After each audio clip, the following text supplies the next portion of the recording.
Você vai ver agora um relato real, compartilhado na rede social Reddit. O autor, por questão de sigilo, não revelou seu nome verdadeiro nem dos envolvidos. Mas antes, apoie o canal deixando seu gostei, se inscrevendo no canal e ativando o sininho das notificações.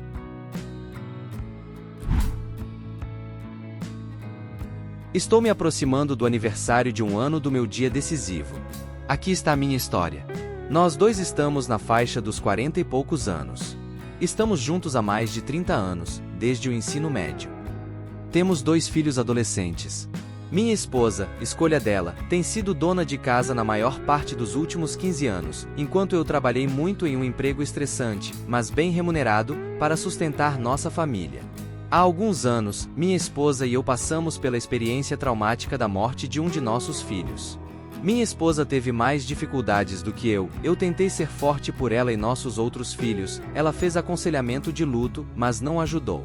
O estado mental dela devido à nossa perda estava abalado e as coisas pioraram progressivamente em nosso casamento.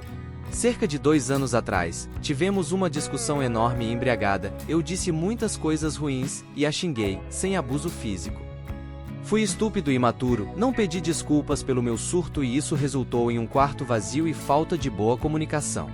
Recorri ao álcool e fiquei deprimido com toda a situação. Nesta época do ano passado, estava considerando o divórcio. Eu queria que as coisas melhorassem entre nós, mas sabia que ambos tínhamos que mudar para que isso acontecesse. Como última tentativa, sugeri terapia de casal, ela recusou, mas eu tive terapia individual. Isso me ajudou, parei de beber, também emagreci e entrei na melhor forma física da minha vida com muito exercício. Minha saúde mental e atitude em relação à minha esposa melhoraram. Estávamos mais felizes, havíamos começado a nos tornar íntimos novamente, e parecia que nosso casamento poderia sobreviver. As coisas estavam melhorando novamente até que, por mero acaso, descobri o caso dela. Olhando para trás, havia muitos sinais, mas sempre confiei nela e presumi que ela nunca me trairia. Fiz algumas investigações e a confrontei com apenas uma pequena parte do que sabia.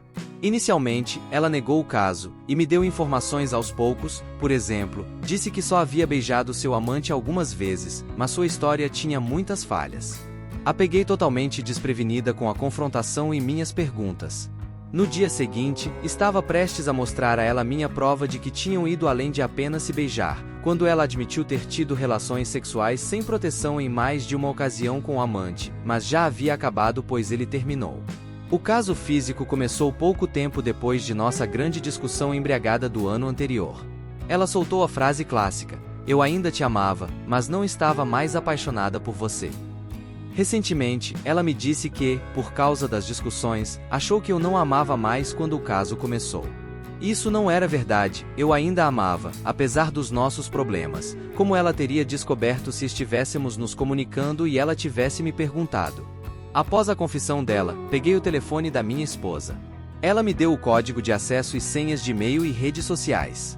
Li todas as mensagens disponíveis deles, havia lacunas nas conversas, provavelmente removidas pouco antes da confissão do caso físico, mas agora eu tinha praticamente toda a história.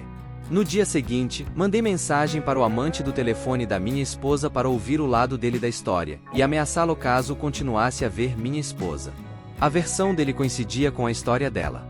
Ele havia encerrado o caso físico por causa do dano que causaria às 2 famílias e queria uma vida com a esposa dele e não com minha esposa. Ele me disse o quanto minha esposa era incrível, ela tinha se apaixonado por ele, e foi quando ele terminou, pois estava ficando sério demais para ele.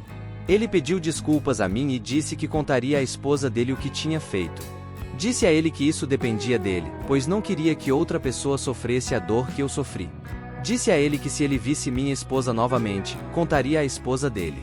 Não disse a ele para cortar o contato, porque meu plano era instalar um software de monitoramento no telefone dela. Lembre-se de que estávamos no meio da pandemia naquele momento, então não havia como eles se encontrarem. Nas semanas seguintes, eles trocavam mensagens. Minha esposa disse ao amante que eu sabia deles. O amante não contou a ela que eu havia mandado mensagem para ele.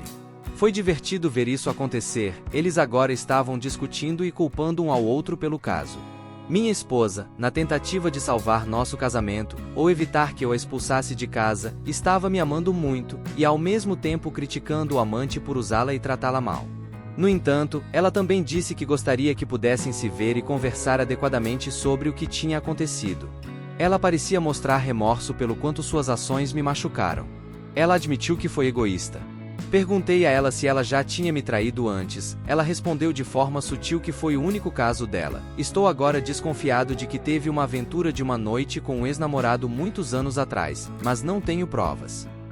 Ela disse que tinha se apaixonado por mim novamente porque eu tinha mudado para melhor. Mas como todos sabemos, ações falam mais alto que palavras, e não se pode acreditar em uma palavra que um traidor diz.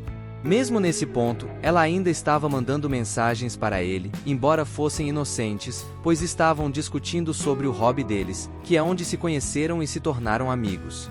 Liguei para um advogado para discutir minhas opções, e ver como seriam as coisas se divorciássemos. Minha esposa ouviu parte da conversa e isso pareceu acordá-la para a realidade da situação. Logo depois, minha esposa mandou uma mensagem final para o amante dizendo que não conversaria mais com ele, e que ele não deveria entrar em contato com ela nunca mais. O contato entre eles parou e, neste ponto, dei a ela alguns limites e as consequências caso ela os ultrapassasse. Uma das regras era não ter contato ou ver o amante nunca mais, e se ele entrasse em contato, ela deveria me avisar imediatamente. Disse a ela que, se quebrasse essa regra, eu me divorciaria. Ela concordou com isso. Disse a ela que ela precisava de terapia para trabalhar consigo mesma e descobrir as razões pelas quais fez o que fez. Ela concordou, embora tenha dito que se sentia obrigada a ir, mas só foi 2 vezes e depois parou, dizendo que já sabia as razões para o caso dela, e não precisava de mais terapia. Vi o mesmo terapeuta cerca de 1 dúzia de vezes. Apesar do sigilo profissional, meu terapeuta me disse que minha esposa estava arrependida. Isso foi há alguns meses. Minha esposa e eu estamos nos dando melhor do que nunca. Eu a amo, mas ainda não a perdoei. Não houve contato entre minha esposa e o amante, mas tenho motivos para acreditar que isso pode mudar em breve. Finalmente, com todas essas informações, as perguntas que tenho são: alguém acha que minha esposa tem alguma chance de se redimir e permanecer fiel a mim? Se ela entrar em contato com o amante novamente, como suspeito que fará, mesmo que seja para falar sobre algo inocente, devo pedir o divórcio já que ela terá quebrado a regra de não contato. Para uma reconciliação bem-sucedida, há algo que podemos fazer? Vamos agora para conselhos dos membros da comunidade. Sinceramente, você não a responsabilizou realmente, exceto por causar um pouco de medo dela perder o provedor. Ela está encobrindo, e você está permitindo isso. Você disse a ela que iria se divorciar se ela tivesse algum contato com o amante. A única questão que resta é se você é um homem de palavra ou não. Até agora, você simplesmente mostrou a ela que ela pode trair e ser perdoada em muito pouco tempo. Ela tem medo de perder sua segurança financeira, mas ela não confia que você realmente vá embora. Por que ela acreditaria que você iria embora? Você mostrou a ela que o oposto é verdadeiro. Você deveria contar para a esposa do amante. Você está protegendo ele e o caso de sua esposa. Ele disse que vai contar para ela. E, como todos sabemos, os traidores são honestos e nunca mentem para proteger seus casos.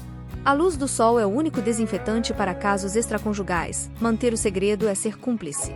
Se eu estivesse em seu lugar, eu a serviria com os papéis do divórcio e deixaria bem claro o que você quer que aconteça para evitar o divórcio. Por exemplo, você continuará o aconselhamento ou deixarei o divórcio prosseguir. Preencha sua lista conforme achar adequado. Adicione também o que fará do seu lado. Além disso, diga a ela que está fazendo um teste de DST e ela também deverá fazer. Informe que está fazendo um teste de DNA em seus filhos, mesmo que tenha certeza de que são seus. Diga que não pode confiar que ela esteja dizendo a verdade sobre ser o pai. Honestamente, você não deveria confiar nela, ou em qualquer mulher, nesse assunto em particular. Todos sabem quem é a mãe de uma criança, mas a paternidade precisa ser verificada por teste. O divórcio pode demorar, seu advogado terá mais informações, então há tempo para ela realmente mostrar remorso, em vez de apenas dizer ou fazer um ato temporário, como os traidores costumam fazer. Exatamente, ele deveria contar para a esposa do amante. Foi um erro não ter feito isso. É por isso que eles continuaram conversando e podem continuar no futuro. Ele ainda pode fazer isso. O fato de ele ter prometido ao amante não fazer isso até pegá-los novamente é irrelevante. Você não precisa ser leal à sua palavra com um verme que trai a esposa e teve relações sexuais com a sua esposa.